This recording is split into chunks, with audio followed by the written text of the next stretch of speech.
Google ম্যাপে ঘুরতেছিলাম, ঘুরতে ঘুরতে ঘুরতে কোথায় চলে আসলাম, ডিসি ইকো পার্ক। কিন্তু কথাটা হলো আমার, এখানে কি হচ্ছে? এটা দেখার পর সিঙ্গেল ছেলেদের অবস্থা।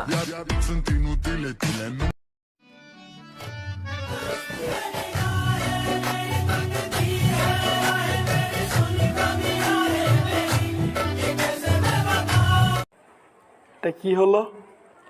আমি গুগল ম্যাপে ঘুরতে ঘুরতে এটা কোথায় চলে আসলাম। দেখি একটু সামনে গিয়ে দেখি। আহা, 360 ডিগ্রি ক্যামেরায় ধরা পড়ে গেছেন ভাইয়া। আর প্রপোজ করার জায়গা পেলেন না, ক্যামেরার সামনে এসে প্রপোজ করতে হলো।